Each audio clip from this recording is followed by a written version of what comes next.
Was NASA Glenn's icing research trainer that we developed for them. This was done under aviation safety program. NASA Glenn Research Center has an icing research branch that's been working over many years now to develop training tools and information tools for pilots to educate them how to notice when they've got ice on the airplane and what to do about it. This is one of the latest things that we developed for them. This is based on wind tunnel data. We did an extensive series of wind tunnel tests to measure the effects, force and moment data of the icing on the airplanes.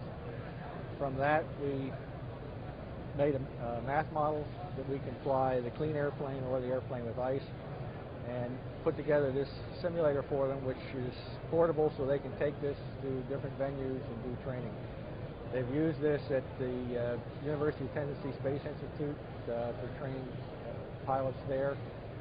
They have a short course on icing that they offer generally at least once or twice a year, and NASA brings it there. They've also had it out to the National Test Pilot School for training the pilots there.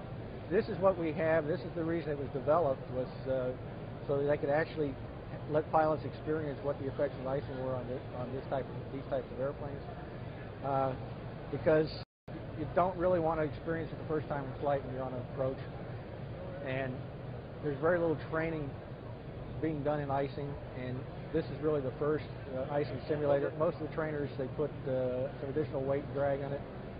This has all the effects on the stall angle of attack and stall speeds, the effect on the control effectiveness, and all of the real aerodynamics that you get from icing. Randy is right now flying the Twin Otter simulation with ice on all the surfaces. He's starting off on an approach. He's out about 5 miles in initial conditions, and at this point, he's pretty much flying flaps up, normal speed. He's not seeing much of an effect. And this is one of the problems with ice, is where it comes in on this airplane that causes a problem is when you go slow and start putting the flaps down. So right now, he's not noticing that he's got much difference from what the normal airplane is. But as he gets closer to the airport and starts slowing down and putting the flaps down, you're going to notice his workload is going to go up quite a bit. The stick force will get very large, because the Twin Otter wants to tail stall. He's going to be very close to it. With the ice on, his margin is very low, so he's going to be very close to tail stalling. So he's going to have to fight it all the way down. And the stick forces, the pull forces are going to get very large on the road. He's got 20 degrees of flaps right now, so his forces should be getting higher. And you run out of trim yet, Randy? He's run out of trim right now. He can't trim the airplane anymore, so he's having to hold all the forces with his arms. And they're going to get very large on him. He's going to have to work very hard.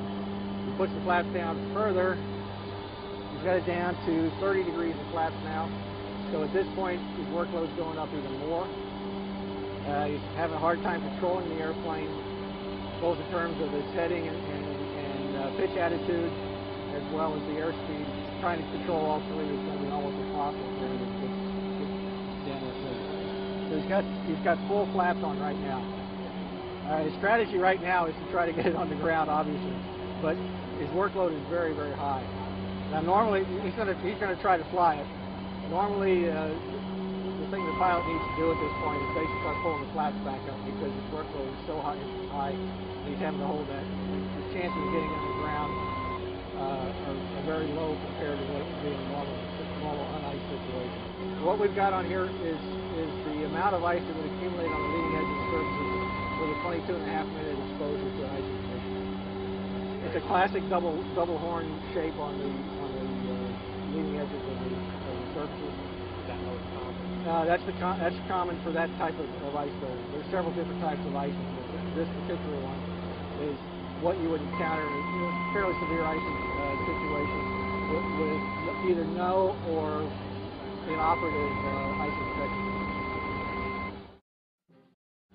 He's working very hard. He's trying to get the airplane in, and he's basically getting into a pitch I/O where he's having trouble holding it. He pitches up, control power is low, overshoots, and he goes down, and he's overshooting. So he's probably either going to stall the airplane or crash it into the ground if he's not careful. He's pulling back There he goes. Okay, he got the nose back up. He knows he was pulling back very hard, and the airplane was still nosing over. Now he's stalling. And he's going to plant the airplane. What happened was, with the workload that he had there, he just couldn't keep on top of it, and he was fighting it. He was basically out of sequence, and it just got away from him. As aptly